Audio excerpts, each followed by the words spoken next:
MC KASH here, coming from occupied Kashmir, and there is also still is a curfew in, but I will let you talk more about it here. Hey guys, my name is MC KASH. I'm a Kashmiri. I come from Kashmir, which is occupied militarily by India and politically by Pakistan. So it's a very beautiful landlocked region, which is extremely beautiful. It has gotten a whole lot of people crazy about it just because of its beauty. Like the Mughals, who made gardens just because they thought it was beautiful. They could just sit there and just look at its beauty. But India and Pakistan both, they have divided Kashmir amongst themselves, and they loot the resources. They exploit every bit of minerals and water that flows through Kashmir. However, India at the same time, it militarily occupies and controls Kashmiris. It murders at will, it rapes at will, it snatches the freedom of the people. It jails youngsters on the daily. Right now, all I want to say is that freedom is beautiful, because what I have experienced here in Sweden, I have failed to experience that in 26 years of my life.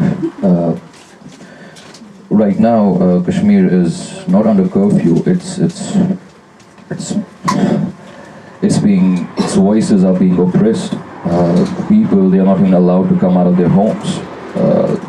The hospitals are running out of medical supplies.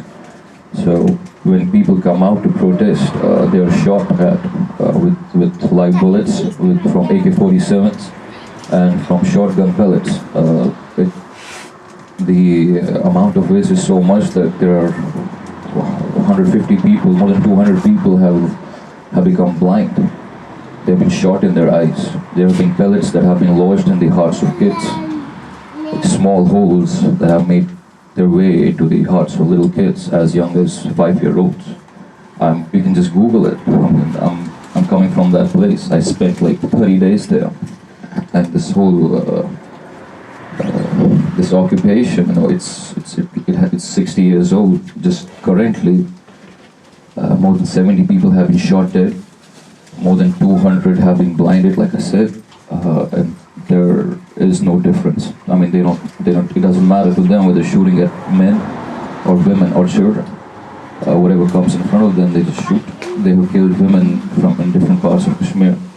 Old women, young women, it's merciless. And the people, they are not allowed to come out of their homes. What I'm talking about is that India has like 700,000 military trained personnel in Kashmir only, so that's like one trooper for every 10 Kashmiris. So every trooper has an AK-47, so they control us. They control us through fear. They control us through fear of repercussions. But there are still people in Kashmir who refuse to give up. They come out in the streets every day, men, women, and children.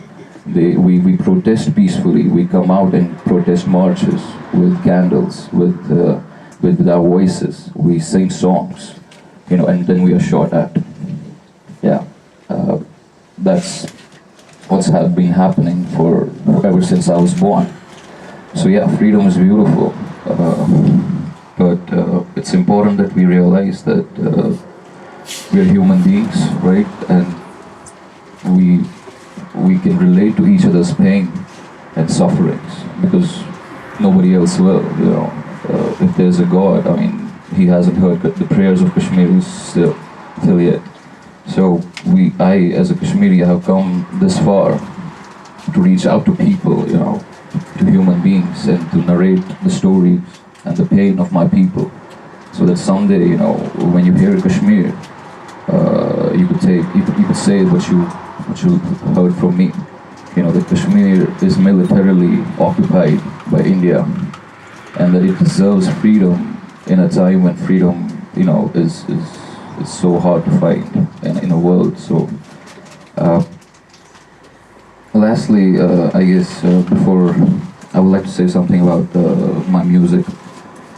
I started rapping when I was a kid. Just listened to random hip hop songs from Beastie Boys and all on cassettes and stuff. Gradually I bumped into more and more hip hop, and I wanted to be a rapper somehow. And it was in 2010 that I actually wanted to rap about what was happening in Kashmir. Because in 2010 they killed one of my friends. His name was Inayat Khan. He was 16 years old, barely 15. Then they ran over him with a gypsy, like a military gypsy. It ran over him. Then they stepped out of the car. Then they stomped on him till he died. I still remember the jack boot on his chest, on his small chest, and that changed my life. Even though I had seen dead bodies and funerals before that, but to see a young innocent kid treated like that, murdered like that, I couldn't. If I wanted to rap, I wanted to rap against injustice, and. I wouldn't take any more of your time. I would really like to get into this song that I wrote. It's about the resilience of my people who, even in the face of so many guns that have been pointed at them, refuse to give up, who are still marching in the streets ready to face anything and whatever India throws at us. So this song is called Rebel Republic.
Rebels all over, shouting from the roofs, bring it on.